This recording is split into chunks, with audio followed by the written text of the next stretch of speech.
I guess it's, yeah. So anyway, I hope she's not watching, gosh. I know my daughter's not watching, but anyway, fast forward. So I said, I pointed and I said, look, this is bad. This creates bad karma. So what do you think I told her? Besides, it creates bad karma. Pardon? Have compassion for her? Well, I said that was one of the things for this girl that was really saying some things that were intentionally, but kind of sneaky, hurtful. But I told her. But then Hannah was going to. Anyway, fast forward. I knew she was going to unload on her friends and tell them all about her and all this kind of stuff. I just could see it in her eyes. So I said, well, karma's definite.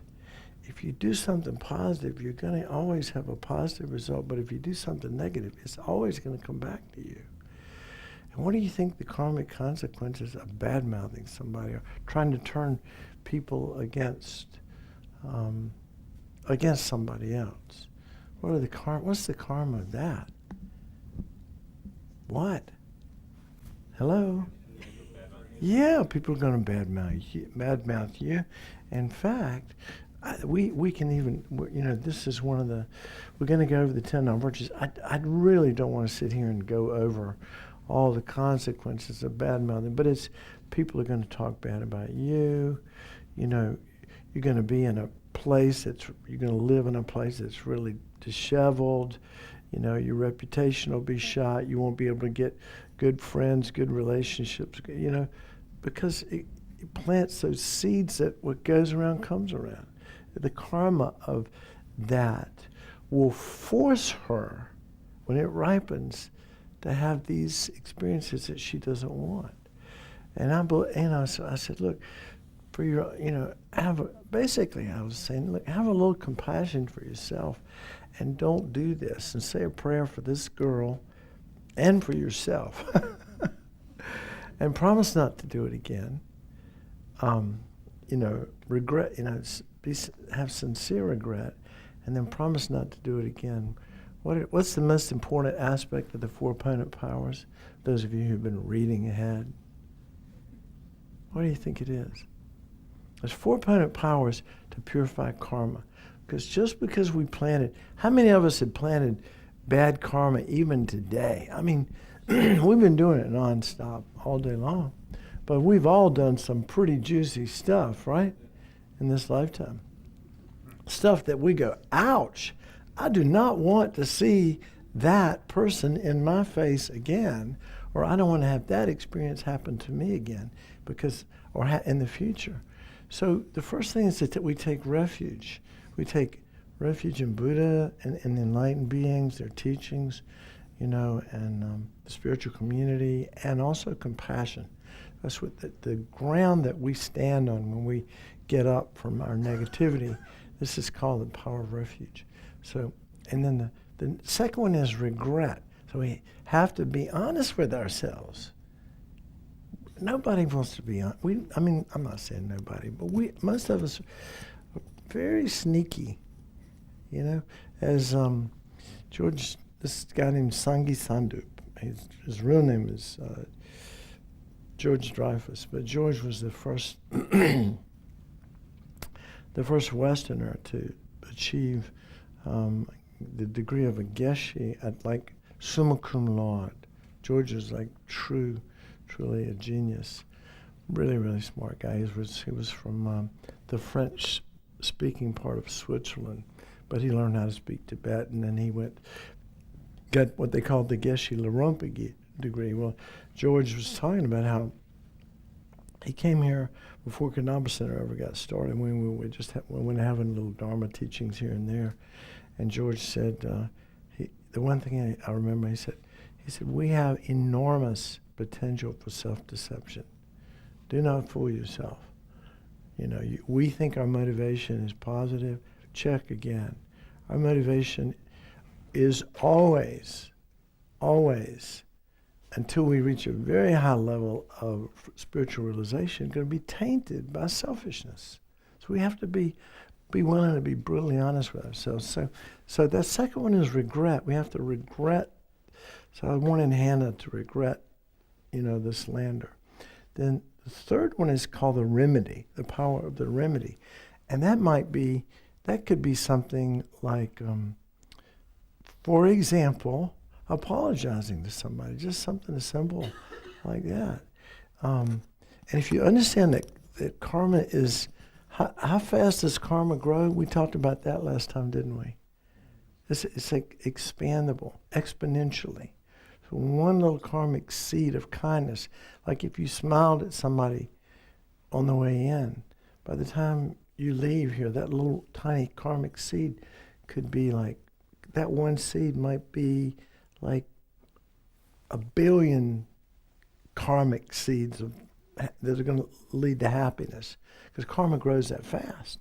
So you want to clean it up as quick as you can. So you want to apply the remedy, and the remedies are apologizing. It might also be, there are many of them. The most powerful one is meditation on shunyata, or emptiness, or reality. But most of us are not really that, we're not ready for that one.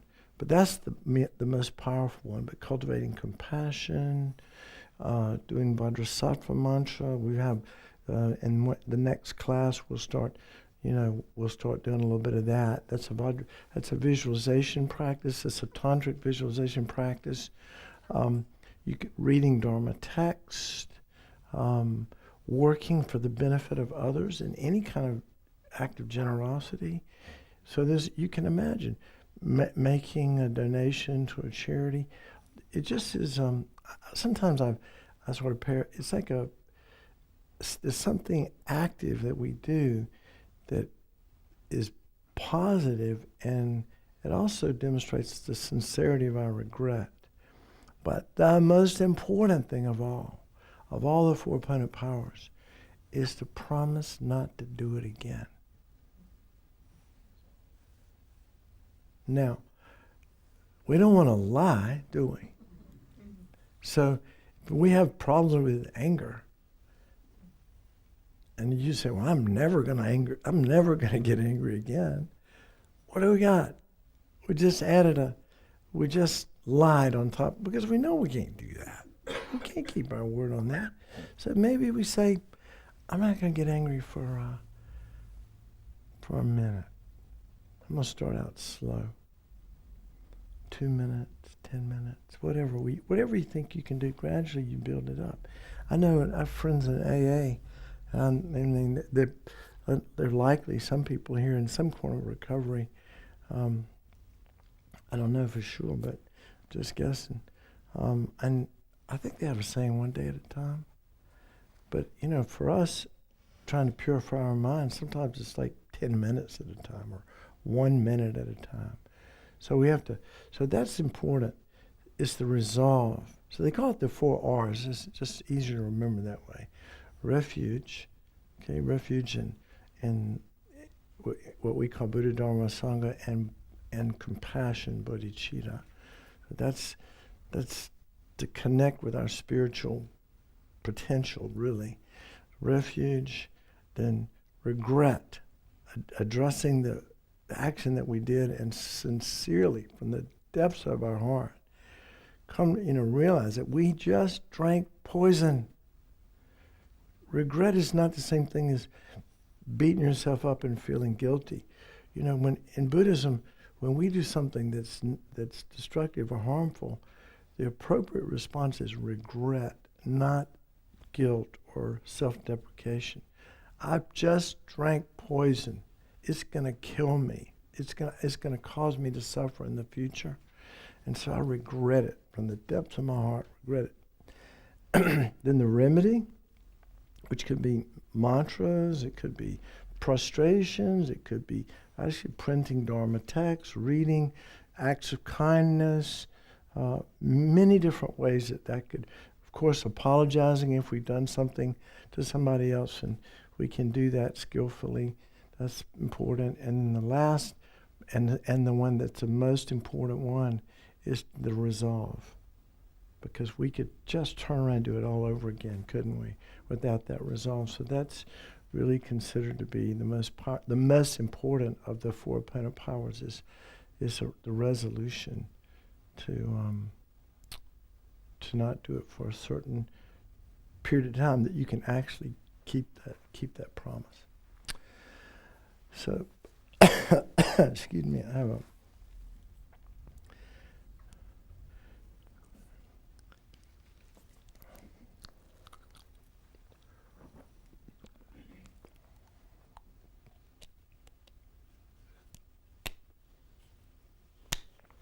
So whenever you do a purification practice, whether it be Vajrasattva or just you do it on the fly, like we're just talking about, actually this might be a good one. This might be good. No, we'll do it later. We'll go back and do a review meditation on the four aspects of karma. Now, we have the prayer book here. Why don't we do our prayers? I kind of started off. You got one that I could borrow? There, handy. Is there another one? There's probably one right. I'm sitting on it. Or I guess it was there. Right. Now, Robbie, bless his heart, he's so good. He told me, he says he teaches people what the prayers mean in his class. I don't know, not everybody here has been in Robbie's classes. So I could spend all night going over the prayers. What page did we do? 34. 34, okay, good. But I'll say something about him anyway. So the first prayer. Now, most people think. I have a friend who's was involved in the Kadampa Center in the earliest days, and she thought, I just don't like all these rituals. I just think these rituals are such a turnoff. She was raised Catholic, and I think that was a part of the problem. The Catholic rituals didn't work for her. So, any Catholics here? Any? Okay. That's fine. Well, good. Well, just hang in there. We've never lost anybody doing these rituals. But you can think of these rituals as like planting karmic seeds, okay? Positive seeds. Think of it as planting positive seeds. So the first line of taking refuge in generating bodhicitta, the first thing says, is the first two lines distinguish people who are Buddhist. And I'm not, Geshe-la's always saying, we're not trying to convert people to Buddhism. You have to want to be a Buddhist to be a Buddhist, trust me.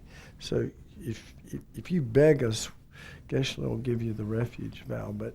But this is people who are Buddhists would say this prayer with the intent of distinguishing what they do as Buddhists. So that it says, I go for refuge until I'm enlightened. So we're talking, enlightenment is the goal of the Mahayana vehicle. There's a Theravada vehicle, which is for individual liberation. The goal of that is what? Individual liberation. When you get there, what do we call that? Nirvana. Yeah, freedom from suffering. So, which is fantastic. Fantastic. To be somebody who's like so happy, so kind, so compassionate, free of suffering, doesn't harm other people. That's a great goal. But the goal in the Mahayana is full enlightenment. And that's a state where we've eliminated all of our faults, developed all of our good qualities, and know exactly what to do in every conceivable situation to help others achieve their full potential. That's what a Buddha is. That's the difference between nirvana. The nirvana, the Theravada train gets off at the stop called nirvana. The Mahayana train keeps going to enlightenment, and it's this the practice of the 6 perfections, and the real basis of it is bodhicitta, which we talk about all the time, setting your motivation to achieve full enlightenment for the sake of others. Okay, so that's where I go for refuge until I'm enlightened to the Buddha, the Dharma, and the Supreme Assembly. So we're saying we're Buddhists because this is what Buddhists go for refuge. And it's not Buddhists don't go to refuge to bronze statues. This is a symbol, isn't it? A symbol of what is what our potential is. So there was this historical Buddha, but then from the Mahayana perspective, there have been many, many beings who've achieved Buddhahood. And we all have that potential within ourselves. So we're going to refuge for our own potential also to achieve great things. And most of us, if I said, hey, each of us could achieve nirvana and Buddhahood, what's the first thing y'all would think? He's crazy. Thank you. You'd think I was crazy because we don't think we have that potential. We put ourselves down nonstop. We do not believe that we have this seed of what Buddha call it Buddha nature. We don't relate to ourselves as being like this, like a gem having such amazing potential. But we don't think of ourselves like that. We think I've got so much drama, and it's just laden. It's like an onion with layer of confusion, and we think we're the confusion. We don't see to the heart of our potential to be a Buddha. And the Dharma are the teachings. The Sanskrit word Dharma means that which separates beings from suffering. So the Dharma could be anything. A medical textbook, for example, could be Dharma, right? You could think of it that way. But we're talking about the Buddha Dharma, the Dharma as taught by the Shakyamuni Buddha. And so, and the Dharma is that which separates us from suffering. It's those teachings. But it's really not the words. It's the realization of those teachings and our potential to realize those in our own mental continuum. Not just have those words, floating around, but actually become part of who we are. And the supreme community, the spiritual community, typically we think of it as, well, in the West now we call ourselves, like, people come here, everybody here, we call ourselves the Sangha. But actually the real Sangha, the real meaning of the Sangha are the monastic community. But the real supreme community are those beings, and you don't have to be a monk or nun to be supreme Sangha or the supreme assembly. It's anyone who's had the realization of emptiness. They're called Arya beings, Arya, not like Hitler, used the word, but they're these supreme beings that have realized emptiness. So, because they're the ones that can teach us how to realize emptiness, right? So we take in Buddhism, we take refuge in Buddha, our potential, the Dharma, our potential to realize that, and Sangha, our potential to be an Arya being. So it's not all out there, okay? It's also who we are. So that's the difference between a Buddhist and a non-Buddhist. By the way, Lama Yeshe, I guess you might say my first official guru, who I took refuge with back in the day. He's the one on the right on this side over here, with the big smile and the buck teeth and everything. He said the definition of a Buddhist in Tibetan terms, it just means an inner being. Isn't that so? It just means an inner being. It's somebody who's made a decision that you can never get enough of the stuff out there that the world promises us and be satisfied or happy. It's impossible. So now we've turned inward. So a Buddhist is someone who's committed to being an inner being. This is what the true meaning of being a Buddhist is. Okay? And then it says, by my practice of giving and other perfections. So there's the 6 perfections. And now we're talking, the first 2 lines were really about being a Buddhist or non-Buddhist. Now we're really talking about the Mahayana. The basic practice in Mahayana, the practice 6 perfections. So what are those? The first one is ethics. By the way, I usually always start the class by saying, it's a good idea to set some limits on our behavior, just because it protects our mind. If we just do whatever feels good and go with the flow and all that kind of stuff, it creates so much confusion in the mind. We could never have a meditation practice that would go anywhere near as deep as we need to go to transform our mind. So ethics is in our self-interest, to live ethically. And from a karmic perspective, as we understand karma more and more, the world's created that way. If you want to be forced by your karma, by the way, you can't change that, can you? Whatever happened in that moment, it was what it was. Whatever's happening right now, it's the ripening of our karma. You can't karma forces you right now to see yourself at Kadampa Center as a man, as a woman, young, old, middle, whatever. Our karma is ripening constantly, forcing us to have an experience of our life is either happy or unhappy, and every detail of our life is the fruition of the ripening of karma. And the karma that ripens in happiness is called virtue. The seeds of virtue ripen into happiness. That's the boomerang. That'll bring happiness. And if we want to suffer, just don't pay attention to our karma. Don't pay attention to the 10 non-virtuous actions. And don't pay attention to trying to avoid those.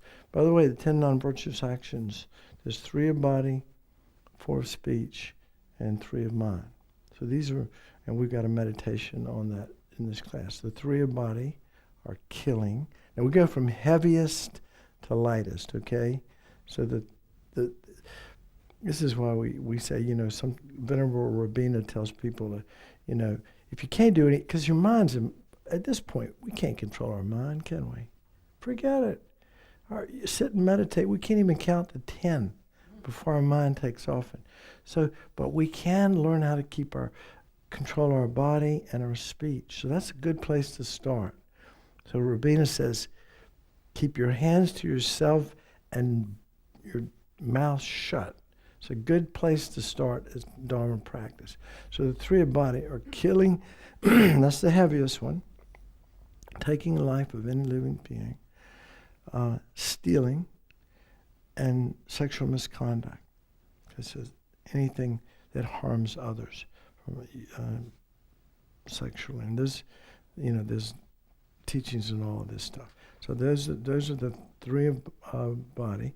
The 4 of speech are lying, deceiving others, slander, trying to divisive speech, where we're trying to turn people against other people with negative talk, harsh speech, and frivolous speech. So lying, slander, harsh, and frivolous speech. And then the 3 of mind, sometimes it's translated so many different ways, but ill will, greed, or attachment, but it's the afflictive attachment, the attachment that's based on misapprehension of reality, okay? And then ignorance.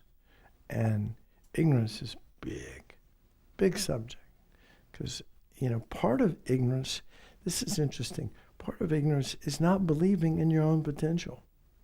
It's to believe that you're just a bunch of problems. You're your history. You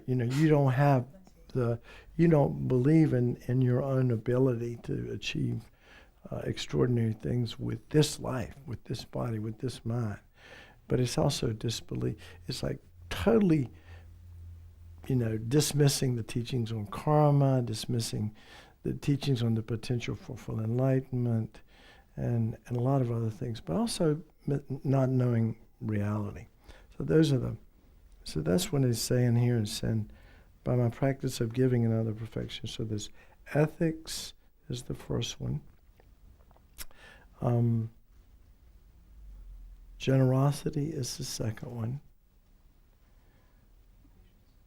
Patience or tolerance is the third one. Enthusiastic perseverance is what now? Joyful effort, enthusiastic perseverance, same thing. But it's like taking joy or enthusiasm in the practice of virtue. It's like really looking for and being, kind of be exciting about opportunities to practice virtue. And then there's concentration, whereas the mind like a laser, and then there's wisdom. So those are the 6 perfections. That's the practice we need to engage in to really make progress in this life. We have to do all of those things, and we need to do them. And to make extraordinary process, we need to do them well. We need to do them well, and we need to do them with what? Compassionate bodhicitta motivation, which is this, what we talked about earlier. May I become a Buddha to benefit all sentient beings. That's bodhicitta. Okay? So the first 2 lines have to do with the Buddhist versus non-Buddhist, and the second 2 lines have to do with within Buddhism, the practice, the Bodhisattva's path, or the Mahayana path. Okay? So then we can talk about, then the next one is the 4 measurables, which I won't go into that. But let's say these 4 measurables are great. Love, compassion, joy, and equanimity. That's what they are, and it mentions those here. But let's do these together. Taking refuge and generating bodhicitta, 4 measurables, 7-limb prayer, and then the short mandala offering, which you can imagine. Back in the old days, if you wanted a teaching, if you wanted to receive the Dharma teachings, that classically or typically people would bring like gold, and they would make, and usually the teachers were people who were they didn't care about material things, but people, to show the sincerity of their desire to receive the teachings, would bring, very opulent gifts to give to the teacher as a expression of the sincerity of their desire to receive the teachings. So the mandala offerings, literally imagining that we're offering up a universe of everything that's really valuable and wonderful, in order to be able to get the teachings that are going to help us solve our problems. So, all right. So we're not doing this in Tibetan. We're doing it in English. I go for refuge, and we'll do it together. The first one we do 3 times. I go for refuge until I'm enlightened, to the Buddha, the Dharma, and the Supreme Assembly. By my practice of giving and other perfections, may I become a Buddha to benefit all sentient beings. I go for refuge until I'm enlightened, to the Buddha, the Dharma, and the Supreme Assembly. By my practice of giving and other perfections, may I become a Buddha to benefit all sentient beings.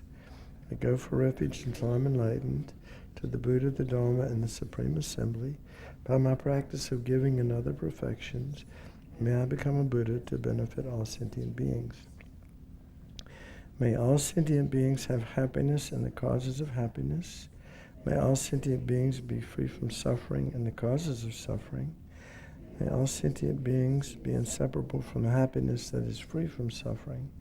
And may all sentient beings abide in equanimity, free from attachment, friends, and hatred for enemies. Reverently, I prostrate with my body, speech, and mind. By the way, that's the antidote. Prostration is like paying homage. It's the antidote to pride. And there's no way to learn anything if we think we have all the answers. So each one of these 7 limbs is an antidote to different delusions. All right, so reverently I prostrate with my body, speech, and mind. I present clouds of every type of offering, actual and imagined. Wait a minute. That's the antidote to what? Being generous is the antidote to what? Miserliness. Okay? I declare all my negative actions accumulated since beginningless time. Now that's the first step in purification, so that's important. And I rejoice in the merit of all holy and ordinary beings. Rejoicing is the antidote to jealousy. Rejoicing. And it also is a great way to create a positive karma and happy, actually to make ourselves happy. But rejoicing, anytime you feel jealous of somebody, rejoice in how attractive they are or how wealthy they are. Or somebody used the example of, well, somebody stole your husband or wife. Well, rejoice that they get to be with your former spouse or what boyfriend or whatever. That one might be hard, but it would help at least take the edge off for a little while. Please remain until the end of cyclic existence and turn the wheel of Dharma for living beings. This is asking the teachers, creating the causes for us to receive teachings for a long time. I dedicate my own merits and those of all others to the great enlightenment. So dedication is a way of any positive potential we have that we dedicate to all beings. It protects that it protects that karma. It sends it off in the best direction and protects it from being chewed up by, for example, Mercedes-Benz and just the good things of this life. But it's dedicated to supreme enlightenment. So karma can ripen in a lot of ways, right? It can ripen in things in this lifetime that we might want. But if really what we want is enlightenment, then we need to send our karma in that direction. All right. Now the last one, and there's a hand mudra that goes along with it, but you don't need to know this. This ground anointed with perfume, strewn with flowers, adorned Mount Meru, 4 continents, the sun and the moon. I imagine this as the Buddha fell and offer it. May all living beings enjoy this pure land. Idam Guru Ratnamandalakam Niyatayami, which means I send forth this jewel mandala to the precious teacher. All right, so those are seeds. We just planted karmic seeds, the karmic seeds of happiness. And we don't have to think of it as empty ritual. So let's sit up straight and do, we're going to do, I'm going to have us do the breathing meditation. And then we're going to do a meditation on the characteristics of karma. We talked about this last time, but we're going to do that. So sit up with your back straight. If you're sitting in a chair, you don't want to just lean back. You want to have your spine upright and your palms facing up, the right on top of the left. The left hand's always symbolizes everything in Buddhism means something, right? Symbolizes female energy or wisdom, and the right hand symbolizes male energy or compassion. But anyway, we put our hands together. Our thumbs are touching at our together like this, and kind of at the level of the navel. And the shoulders are just a little bit down and back, chin tucked in, eyes either closed or slightly open, letting some light in. The tongue is resting in the roof of the mouth. And we're going to sit perfectly still because being a jitterbug messes up our concentration. And what we want to do is bring our full attention to, we'll again begin with exhalation, paying attention as the air goes by our nostrils. And then inhale, and that's 1. And exhale, and inhale, that's 2. And we'll just do that up to 10. And if you get lost, you start over again without making a big deal out of it. You just begin again. So we'll do this, several rounds of this for you to kind of hone your concentration.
So we begin this meditation on the 4 characteristics of karma.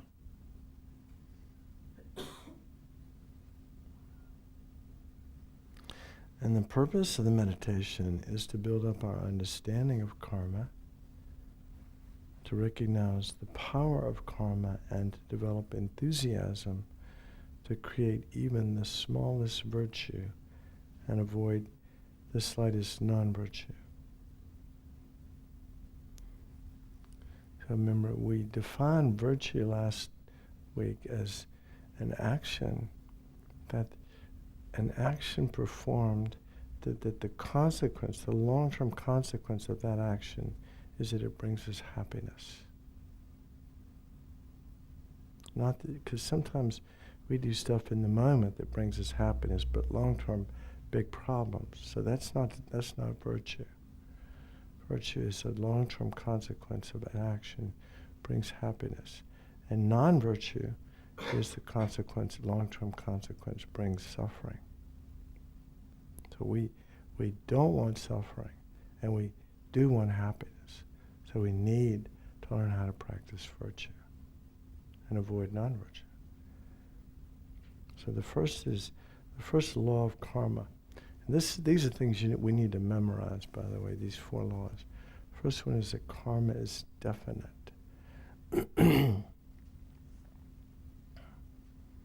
Which is another way, just what I was saying a moment ago. If you plant,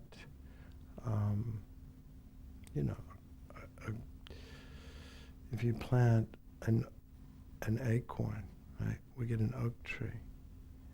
We don't get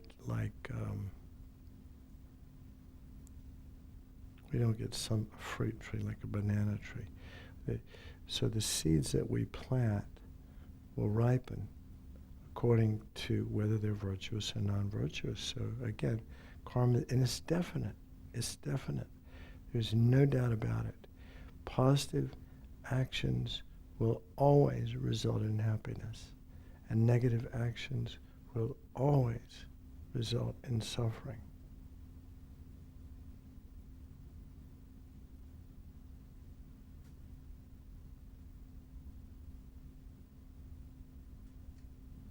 And there's one caveat, and that is that we can purify, or at least weaken, the effect of our negative karma. Okay, we're not stuck with it, as we were talking a moment ago about the 4 opponent powers. There are ways to weaken, but generally speaking, we need to think of it as that since we're creating karma 24/7, and the vast majority of it is motivated by self-interest, and so therefore it is the cause of suffering. We have to be very careful. Positive karma leads to happiness, negative karma, negative actions lead to suffering. It's definite.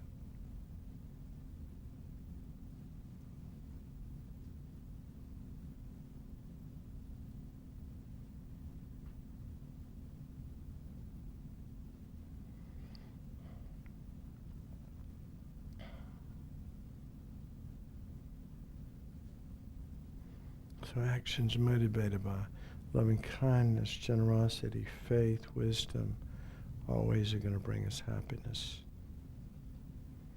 And actions motivated by, and remember, we talked about our motivation being like key factor in karma, the key factor in karma. Actions motivated by anger and hatred and pride and jealousy and ignorance are going to result in non-virtuous actions of body, speech, and mind, and always bring suffering. Always going to bring unhappiness.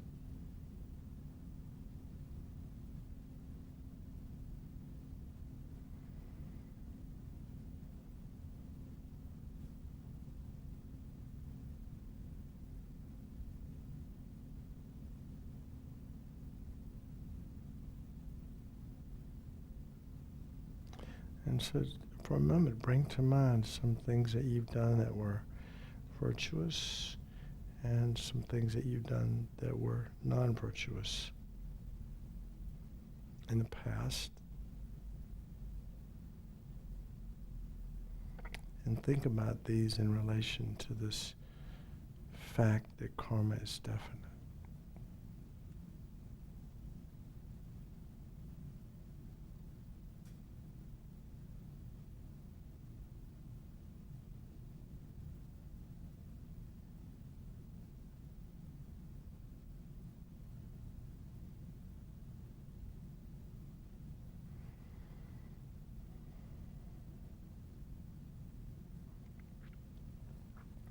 The next aspect of karma is it's expandable and increases. So once karma's been created and the imprint is left on the consciousness, it will continue to increase in strength. And this is true for virtuous karma and non-virtuous karma.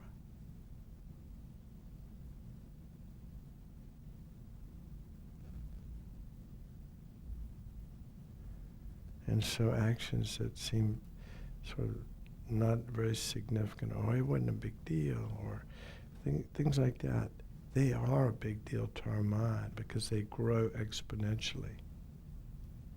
And this is one of the things I think most people would agree with this.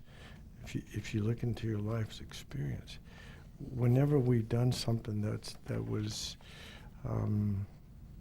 let's say something that was, we were mean to somebody or did something that was unskillful. The longer we waited to try to clean up the mess, the more difficult it becomes. You know, I've got 3 cousins who live in Oklahoma City. They got mad at each other about 30 years ago. They haven't talked since. I can't imagine how hard it would be now to try to go back and recreate a family. So karma is expandable. It changes, it grows. The power increases exponentially.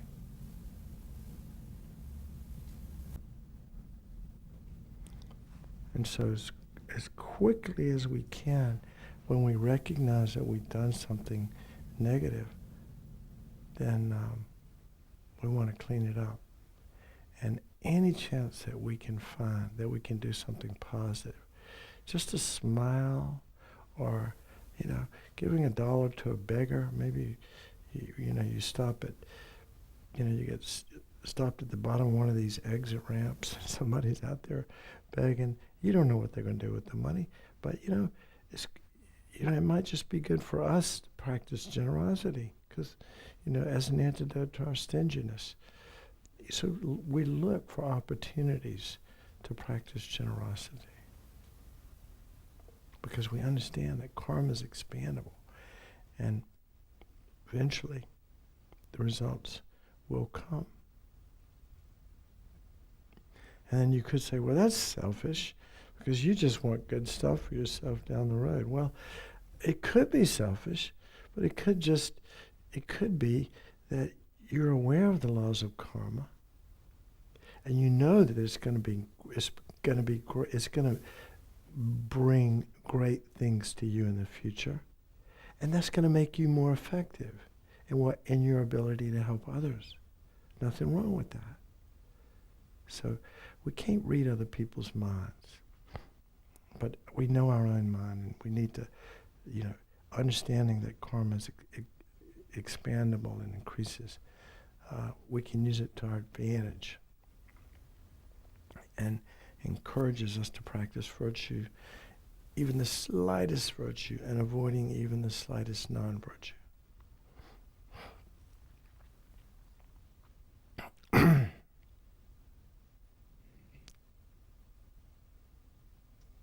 And the next is that result cannot be experienced unless you've created the cause.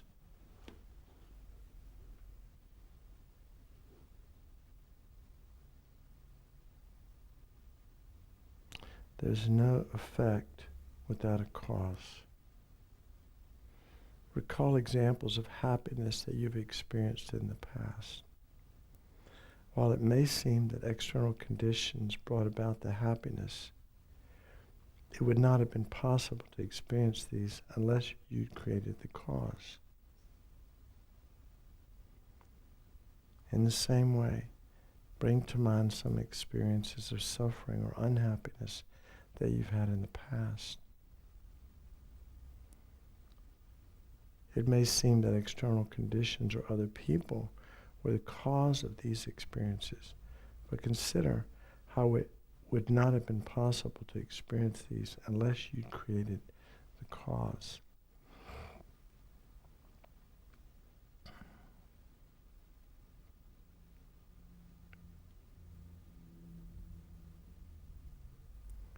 This third characteristic means that we have control over our future.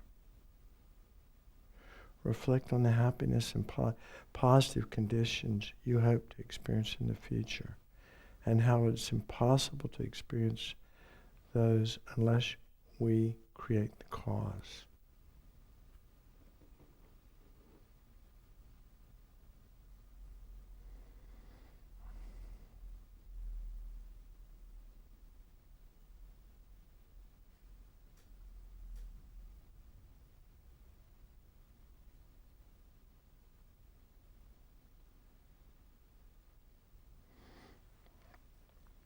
So this one's sometimes a little hard to sort of unpack the meaning of this one. But I think this is really helpful, this whole notion that we cannot experience a result without creating the cause. So it's in essence saying that everything that's happened to us in our life up to this moment is the fruition of past karma that we've created. The good stuff and the bad stuff, the happiness and the suffering, all the product of our own former actions. And then, we say, well, I don't remember. I never killed anybody, or I never did anything that bad. We think like that. I didn't treat anybody this way. I don't deserve to be treated this way. I never did this to anybody. But remember, we're talking about a mind that is beginningless. The continuity of this consciousness has no beginning. There's no moment where there was not a former moment of consciousness. If you just were sitting here in this room moment by moment, this moment of consciousness was preceded by a former moment of consciousness, and then there's a future moment. But now the future's the now, but you keep going backward. You can't find, there's always a moment of consciousness before that moment and before that moment. And you can't find the beginning of mind. Unless, now materialists would say that, which we all are, by the way, always say, it's just, sperm and egg come together and boom, there's consciousness. But that's not the Buddhist view. And again, this is asking you to creatively align with the fact that our mind is beginningless. Our consciousness has no beginning. And that we've been planting karmic seeds. The technical term is, they call it bakchaks, these karmic seeds. We've been planting bakchaks on our mental continuum for eons. And then when the cooperative conditions come together, it's just the right person, the right situation, boom, that karma flowers and it ripens in this moment. So the karmic cause of our body for sure is our mom and dad. And that's form. That has form, right? Our body's form. But consciousness is formless. It is formless. And so its cause is a previous moment of formless consciousness, which happened before the sperm and egg came together. And that's the proof. The Buddhists use that as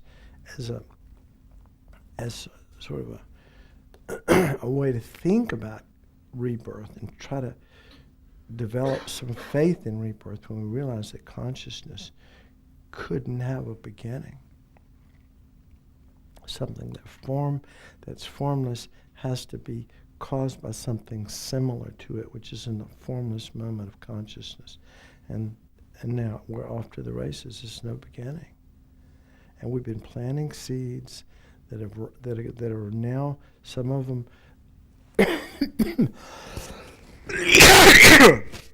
some of the seeds from former lifetimes have ripened in this lifetime, and they've ripened in happiness, and some of them have ripened in problems.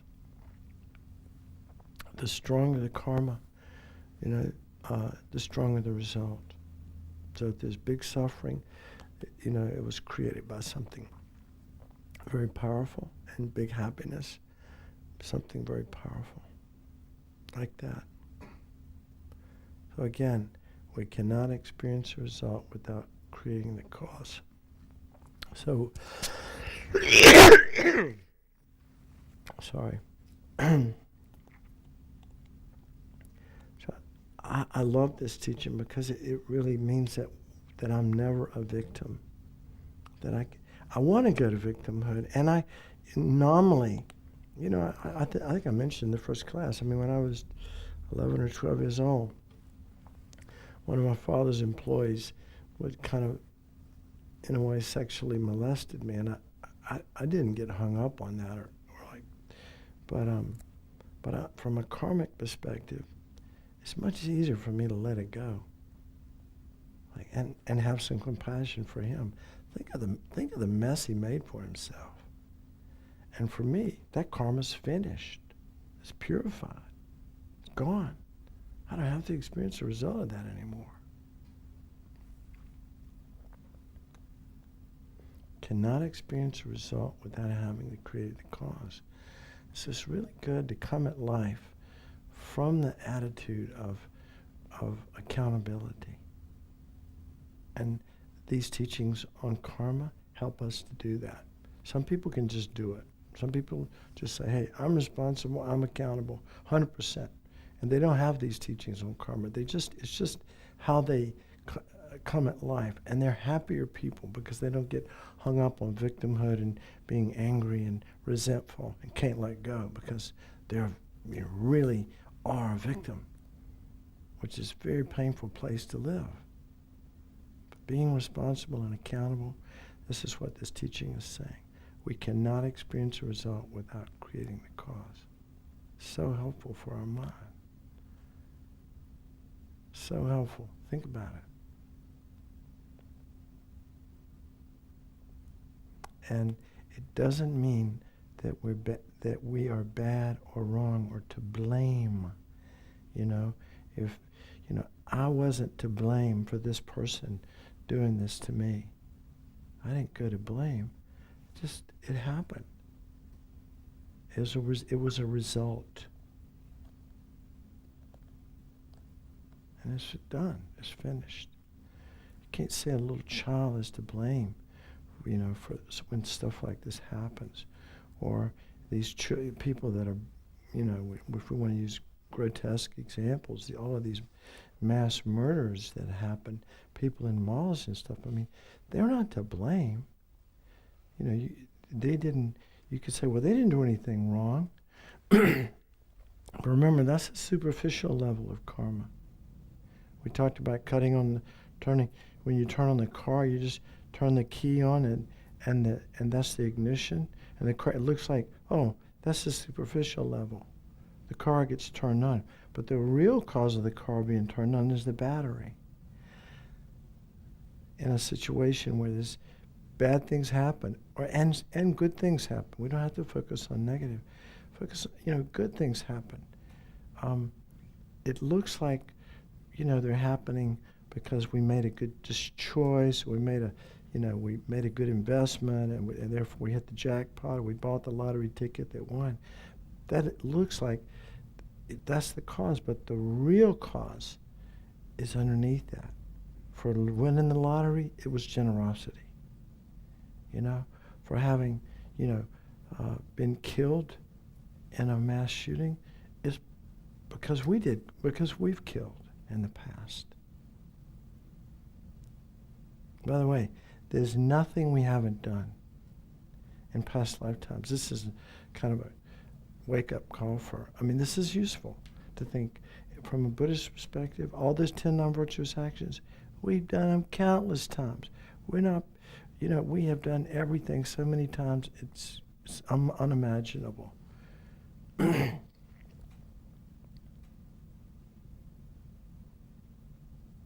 So, bad things could happen to us, good things could happen to us. But what the take-home message here is, we can take responsibility for our future. We can shape our mind by purifying our negative karma and creating the causes for happiness, which is virtue. We can't experience a result without creating the cause. If the result we want is happiness, we have to create its cause.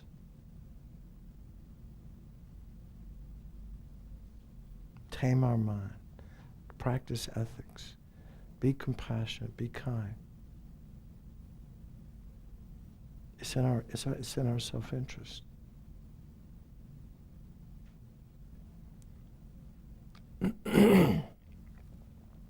And the last characteristic, actions once created will never be lost.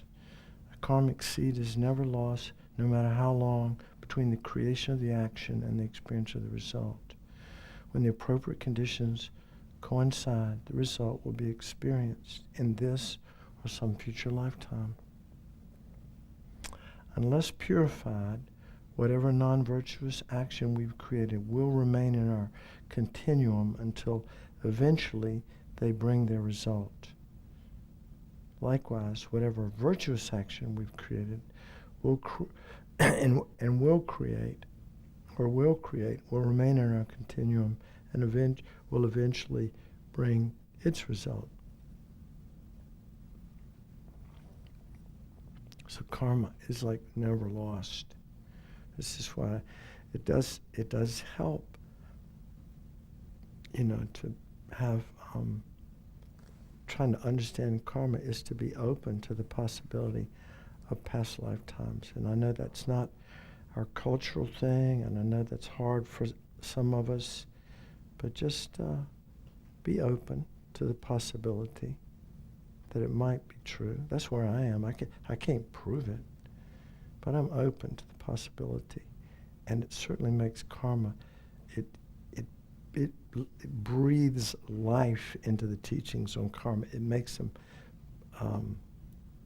It makes it work. It makes it me. It helps me understand karma and how powerful it is and how it actually operates.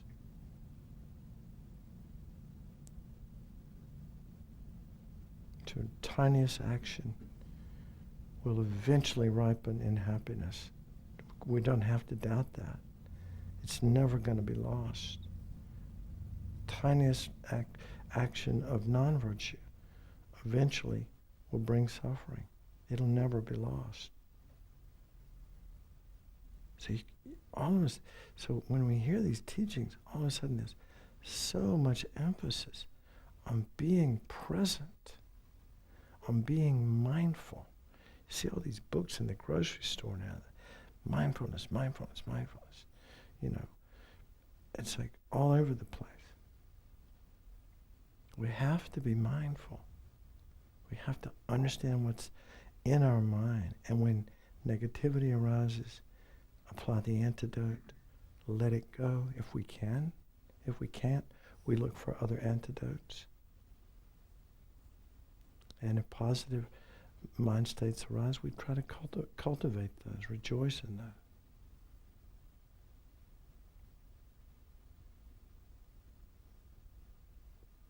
So by thinking of these four characteristics of karma, our understanding of the power of karma, both virtuous and non-virtuous, becomes clearer. Whatever understanding we've generated by reflecting in this way, hold the mind single-pointedly on this for a few minutes. So, again, the 4 characteristics of karma, it's definite. Positive leads to happiness, negative leads to suffering. Karma is expandable. It grows exponentially. It increases. Every action gains power by the moment, positive or negative. We cannot experience a result without creating the cause. The result we want is happiness. We have to create its cause, and we have to purify the negative karma that eventually is going to ripen as suffering. We cannot experience a result without creating the cause, and the effects of karma are never lost until they either ripen. When they ripen, they're finished, or we purify them.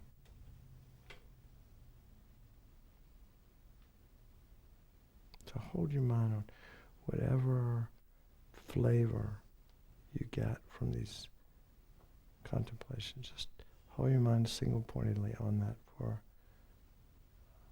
a few minutes.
And even if, like you don't have, strong faith in rebirth, or even strong faith in these laws of karma, I invite you to live your life just for 7 days.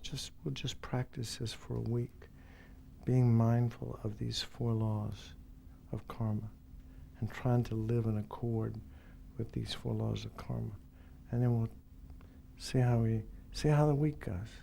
What the heck? We'll give it a try.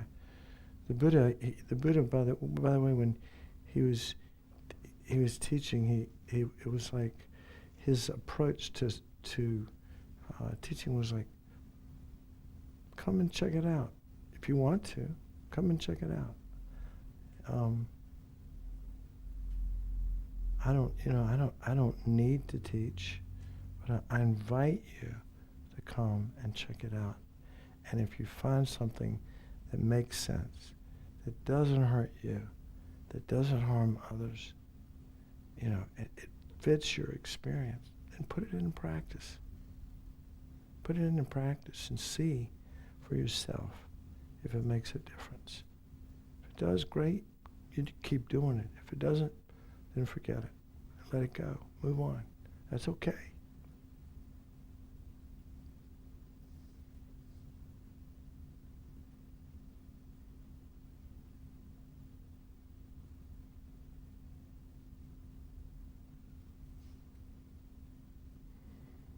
Okay, now we can relax our concentration. By the way, there's a meditation. We could copy this, Karen. It's just 2 pages on meditation on 4 characteristics of karma, or do you want to post it? Well, let's copy it because we got it. How many people want a copy of this meditation? Raise your hand so we can, because we don't want to waste paper here. Is this the one you just? Yeah, pretty much, but I didn't read it word for word. This one's more involved. Is this on the FMT site for this karma? Is it one of the meditations? You have to dig it out. Yeah, but it's in there somewhere. So we can get it there. Yeah. So I'll make a few copies and put them outside outside the door, and then I'll also scan it and post it on the website. So if you haven't already been to the website, kadampacenter.org, all of the homework and handouts and everything is posted there. So that's another place you can find these resources.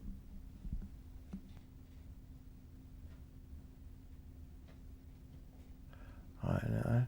Can we bring the screen up now? You know I don't know how to do this.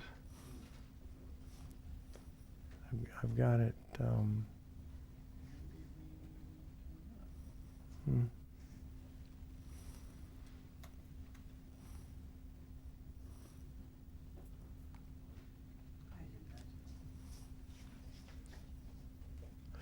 Well, since I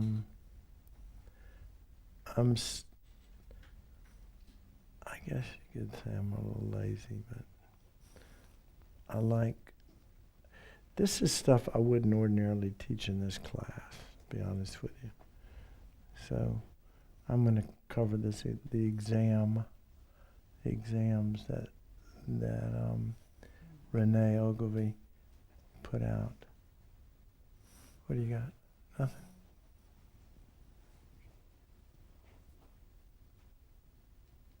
I don't know why that's not coming on. Yeah, we don't have any juice.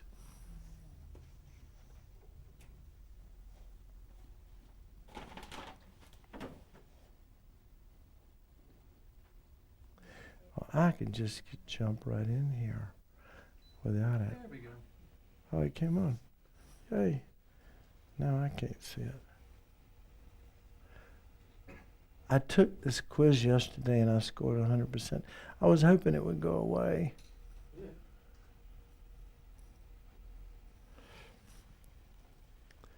It's not lit up.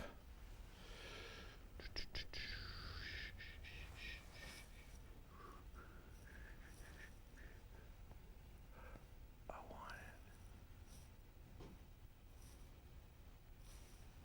Okay.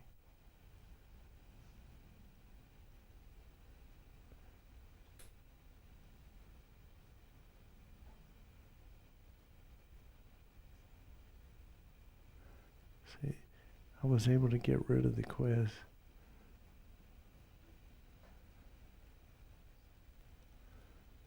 Anybody see a way to get...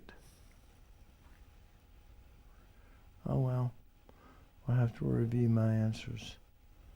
All right. But anyways, okay. All right. So can people see that in the back?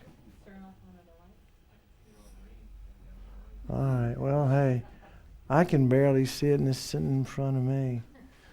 How do you, oh yeah, you know how to do that. Good.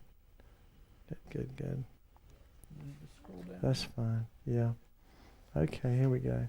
So this is sort of, see, I don't like to give people, just fill you full of information, but this is part of this is so you understand that the traditional teachings on karma, I think it's important. So I got this question right. I don't know what the other option was.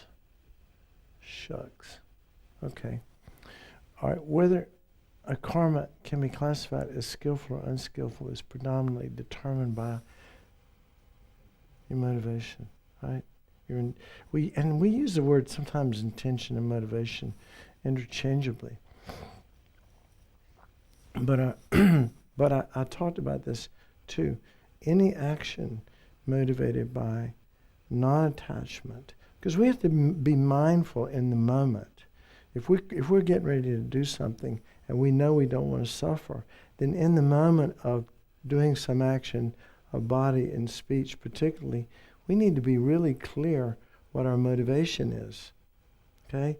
So any action motivated by non-attachment, non-hatred, non-ignorance will always bring happiness.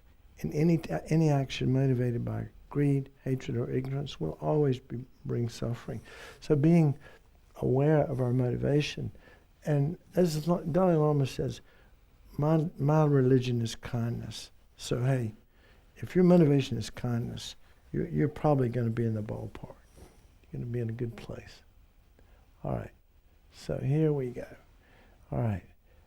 These actions result in rebirth in the 3 lower realms. These were stupid questions. But the 3 lower realms, we haven't even talked about the realms. But I can tell you that the 3 lower realms, just as you come in the door of Kadampa Center, there's a picture of the Wheel of Life. And that's actually a teaching on how to get out of, how to break free from karma, basically, and achieve freedom, nirvana. But so the 3 lower realms, the first one is animal realm, which we can see. It's the only one we can see. The animal and human realm are the only ones that we can personally see. And the cause of the animal realm is ignorance. So closed-minded ignorance is the karmic cause for the animal realm. The hungry ghost realm, or the craving spirits realm, is miserliness, right? Stinginess. And so there's pictures of these beings that they could never be satisfied, and their bodies are big. I'm not going to go into it. You can read about it if you want to. And then there's the last realm is called the hell realm. Sounds a little familiar, doesn't it? And there's all kinds of hell realms. But the heaviest negative karmas create the cause. The heaviest negative karma, like killing and things, and even any kind of heavy negative karma, can project a hell realm. Now, are these places that you go, like downtown Raleigh is the hell realm? No, that's the God realm. Sorry, inside the belt line is the God realm. But but let's say Fuquay is the hell realm. Well, it used to be. No, that was Holly Springs, come to think of it. But they're not places. They're created with our mind. They're not physical places. Our mind is creating this. There is data here in this room, but our mind, our karma is forcing us to have the experience of being here, hearing these teachings, reacting to them, however we are. So that's, come on. All right. So actions that result in rebirth in the higher realms, skillful karma. Actions that produce happiness, skillful karma. Actions that produce suffering, that's pretty dumb questions, aren't they? But anyway, they're important to talk about. All right, individual karma is produced by one person alone. Is produced by one person who alone will experience the result. So, yeah. So, of course, I can't experience the result of your karma, but the next question, I bet, has to do with collective karma. Even though karma is specific to us, we can also experience collective karma when acting in a group in specific circumstances. So, for example, we all have collective karma to be in this room tonight. And if somebody came in here and blew us all away, we'd have the collective karma of all being killed. But it would be our individual karma, but we just happen to be all together. We have the collective karma to be all together. don't get hung up on collective karma. It's just one of the terms that you'll see. All right. Now this is positive intention, positive accomplishment. So this is getting down to, you remember we talked about, there's intention, and then there's the first thing was, like, you have to have intention, and then you have to have the object, and then you have to have the action, and then you have the result, right? So if we have positive intention and positive result, that's definitely skillful. Positive intention, but negative result. Let's see, this is what we call idiot compassion, by the way. This is called, we all have that because we don't have wisdom. They use the example of this monkey who sees these fish drowning in the water and races over and grabs them and throws them on the land to save them from drowning, which is stupid, right? Because, good, the motivation was good. The compassion was there. I don't want you to drown. But there was no wisdom there. So, I've heard the Dalai Lama's use the term idiot compassion, but we have to be very careful because, wanting to stop suffering, but not having the skill or the wisdom to know how to best accomplish that can often bring a lot more suffering. We have to be wise. All right. Negative intention, negative action. Of course, that's always going to be unskillful. Negative intention, positive accomplishment. So, what's a good example of negative intention, positive accomplishment? I can't think of one. Pardon? I want those fish to drown, and I won't throw them back in the water. So That's a positive intention, positive. What? Well, if I want them to drown. Oh, you want them to drown. And, yeah. Okay, good. I'm not trying to hurt them, but Yeah, all right.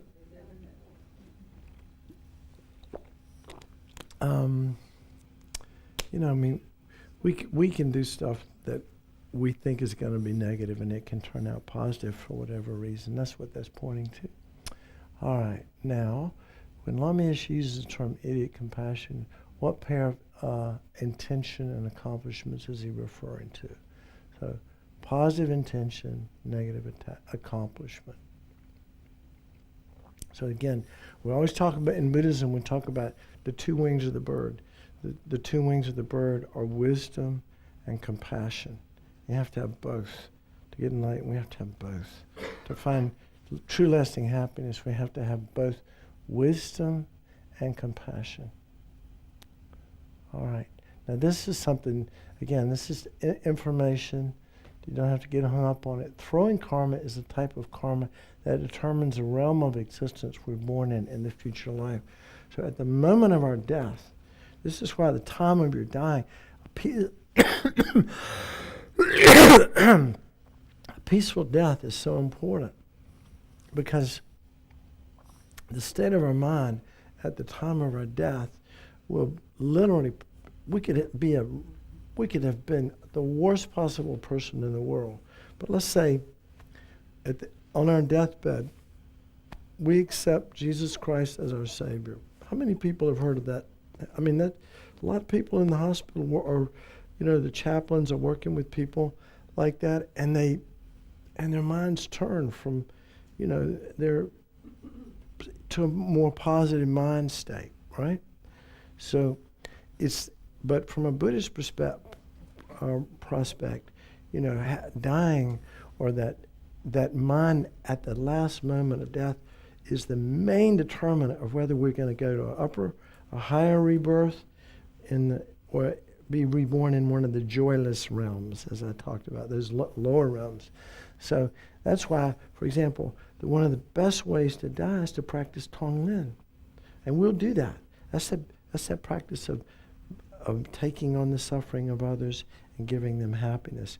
May you be free of, may you have happiness, may you be free of suffering. May you have happiness, may you be free of suffering. Sounds a little bit like Christ on the cross, doesn't it? May you have happiness. May you may you be free of suffering. So if we can die with love and compassion on our mind at the moment we die, we say, Buddhist scripture, guaranteed good rebirth. Great throwing karma. Completing karma is a type of karma that determines the conditions in our future life. So we think of the throwing karma as like the sketch of us as, let's say, be a human being. And then all the details would be the completing karma. So those would be actions that were not fully what we call a full karmic. Remember the 4 aspects that I just mentioned about what constitutes a complete karmic action. All right, so that's the completing karma. All right. Throwing karma needs 4 actions for the karma to be complete. This is what we're getting ready to talk about. An action must be complete. So there has to be an action. The action must be clearly intended. So there has to be an intention. Then at the end of the action, there has to be rejoicing, and there must be an object. So, for example, killing. Killing's more easy to relate to in a way, but the the intention is to harm, usually based on anger, right?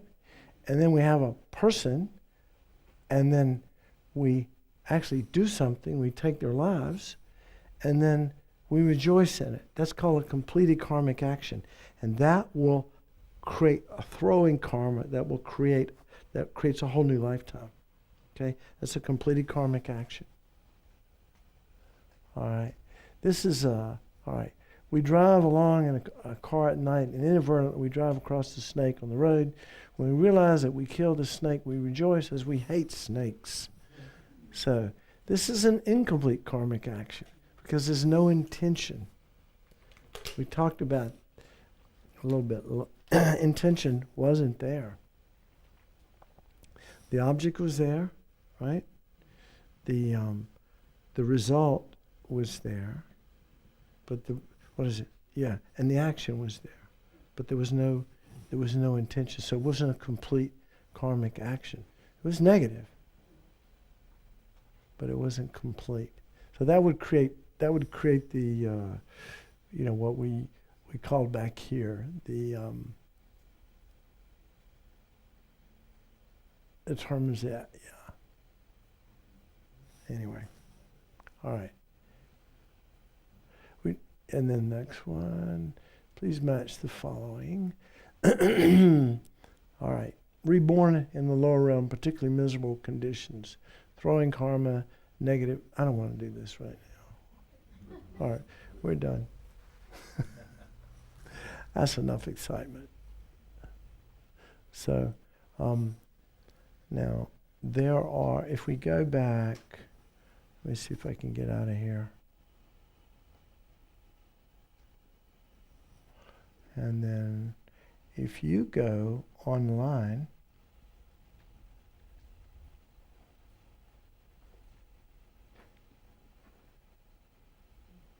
hold on a minute, darn it.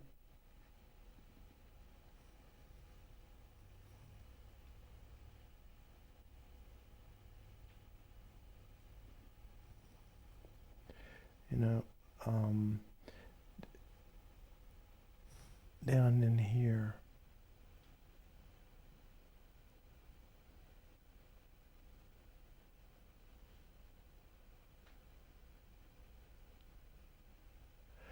I swear I thought I saw all of these things. I might have to.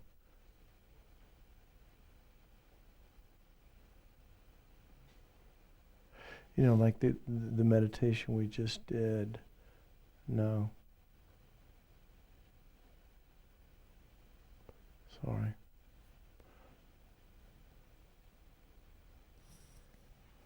Okay, well, I'm wrong. We'll figure it out. But I know that this stuff is in the readings.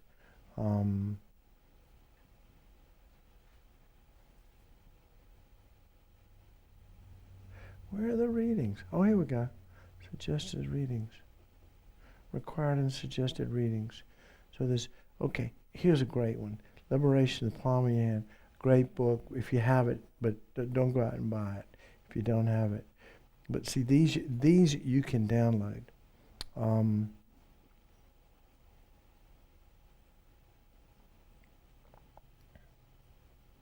This is the best right here. Lama Zopa, Wish Fulfilling Golden Gem, Golden Sun.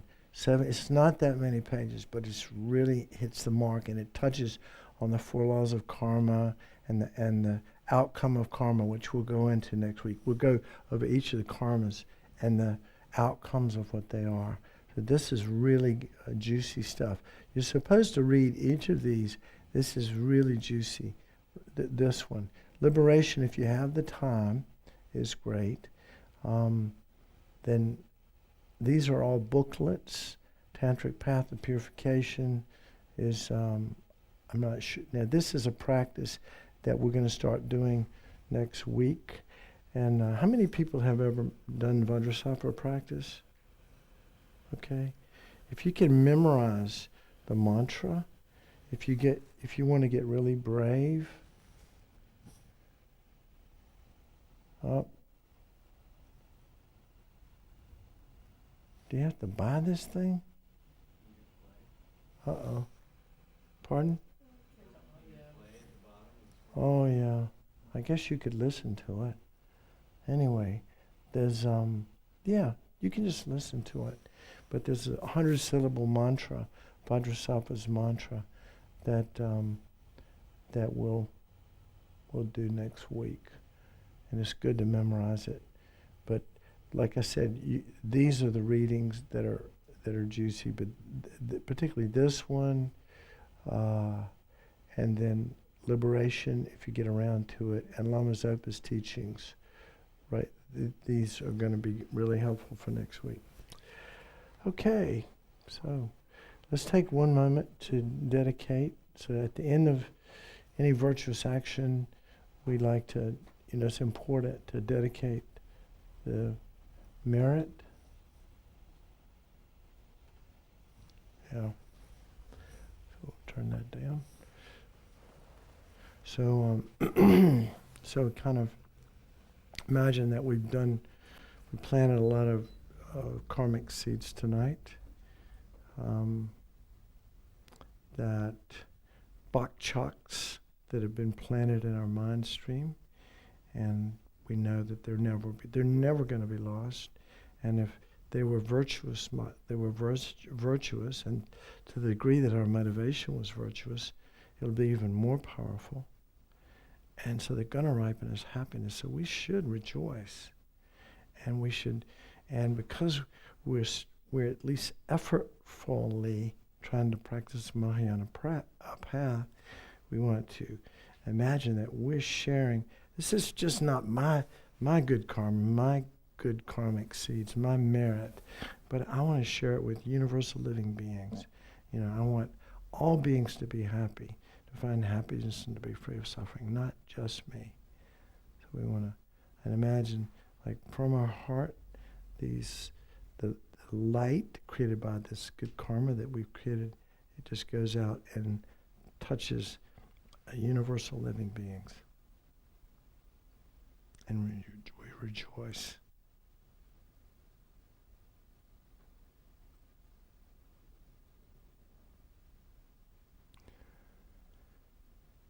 Okay, so thank you. So next week, we're going to meditate specifically on the 10 non-virtuous actions, okay? And we'll also talk about the 10 virtues. We'll begin to touch on that. But the one thing I always want to stress in these classes is how our karma is, because, from the Buddhist worldview is that there's nothing, that our mind creates our whole world. Our mind creates our whole world. There's no objective reality that exists independent of our mind. And what's forcing us, if we're happy, when we're happy, it's not something we can't not be happy when we're happy. It's a karma ripening from past actions. And if we're suffering, it's the karma forcing us to see ourselves as suffering, ripening from past actions. So we want happiness, because this is how our world is created. This is how reality is structured. So if we want happiness, we practice virtue. It's just that simple. So just remember that, because it's important to never forget emptiness when we're talking about cause and effect. Very important. Thank you.